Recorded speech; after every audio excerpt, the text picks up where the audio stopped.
war, poverty, hunger, foundational problems for humanity. If we are to have a brighter future, these are problems that we must solve. But what if I told you we already have solutions to all of these problems? And it's contained in a card game. Hello everybody, this is JavaMonk. Today I want to showcase the greatest card game of all time. The answers to world peace are contained in this card game. That game is DOS. So first, a backstory.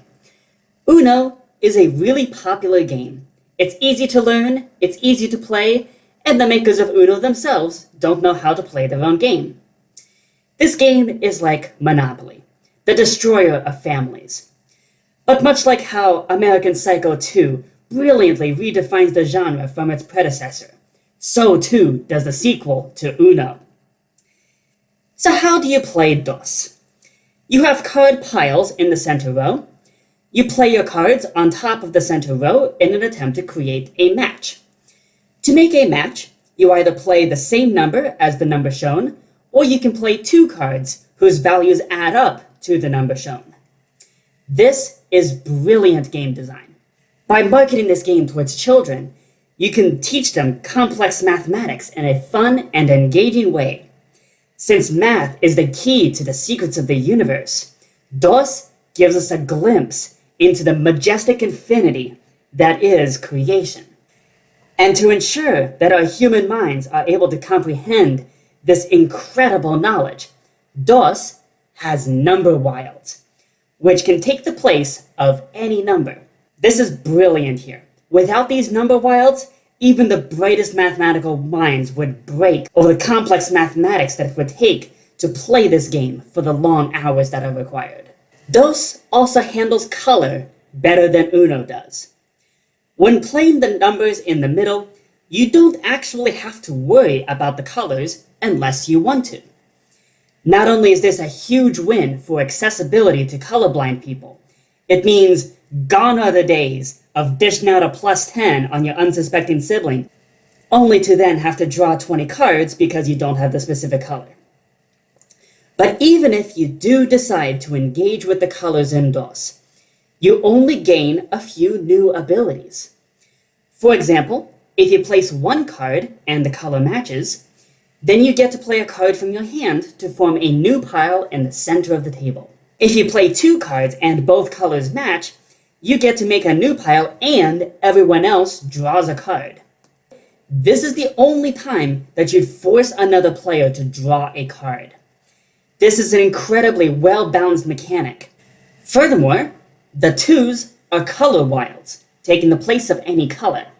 So, in this regard, it gets only slightly easier to make a color match. This is such an incredibly well-balanced mechanic because it is difficult to make several double color matches in a row, and even if you did, each one only forces the draw of one more card, so it does not hinder the players as much as Uno would, for example. On the topic of hindering players, Uno is well known for its +4s and its methods to be cruel to your siblings. And they work because in standard Uno, you only get to play one card at a time, which means getting hit with a +4 can be devastating, and it means Uno games can stretch on for hours. In contrast, DOS allows you to play as many cards as you want to and are able to during your turn.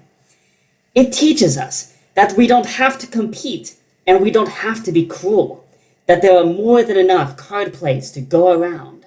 There's only one other time that you draw cards during DOS, and that is at the start of your turn, where if you can't make a play, you draw one card, and then you either play it immediately on an existing pile, or you create a new pile with that card that you drew. Outside of that in the double color matches, there are no other ways to gain cards. There are no +2s, no reverses, no skips, and players are at their maximum unencumbered. during the game. It truly is a breath of fresh air to see a game prioritizing playing over drawing, especially because the goal of the game is to run out of cards first. It is serenity distilled into a card game. The makers of DOS were clearly on a quest for world peace, which you can see in how they teach players to set reasonable goals. When you reach 2 cards left in your hand, you declare DOS. Not only is this a creative and a unique twist on the concept of declaring Uno when you're down to 1 card, it also makes sense. You need 2 cards minimum to engage in the complex mathematics to remove a pile. And also, getting down to 2 cards is much easier than getting down to 1 card. Not to belabor the point, but in Uno, having only 1 card left is incredibly restrictive, and the necessity to say Uno usually results in other players dogpiling on that Uno player left, sometimes going as far as drawing cards until you can slap that player with a +4 just to prevent a win. But by the time you reach 2 cards in DOS, there's not much the other players can do to prevent the win. So declaring DOS is more of a formality. And rather than declaring DOS placing a target on your back, it is a quiet resignation that we are but individual players in the ultimate game that is life. See, most religions believe that our individual selves contain at least 2 pieces. And so, declaring DOS is an opportunity to remind us that in this life, we are to resolve the differences that tear our souls into DOS pieces, and to join together the life and the afterlife into a great harmony. Now, you could say that I'm reading too far into this, and that it's just a silly game for kids. But you would be wrong. These meanings have always been there, just waiting to be revealed. For you see, DOS, spelled backwards, is sod. Sod is made from soil, which is used to grow crops and food. And so, these cards demonstrate to us how to end world hunger. Not only that, they teach us that we are not limited in our playability, that we have all the resources we need. We simply need to figure out the best ways to allocate them. Furthermore, DOS, rearranged, is odds. The game is imploring us to stop being at odds with each other and to put our differences aside. Just to really nail this point home, I want to talk about the IRL card designs. The cards have the numbers and symbols inside simplistic circles, and that's because these cards don't need to be flashy. They don't need to try hard like Uno cards do with their slanted ovals. Much like Jesus, who at the end of the day was a humble carpenter who wore robes and sandals, the cards know what they are, and they have nothing to prove. They simply are. This simpler design allows players to focus on the real message that the game is trying to tell us. The fact that us and them are but DOS pieces of a larger humanity.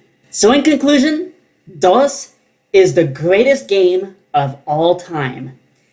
It has the same ease of learning as its predecessor, but it teaches people complex mathematics. And with its lack of emphasis on color, the game implores us to look past our color differences and to focus on how our values can add together.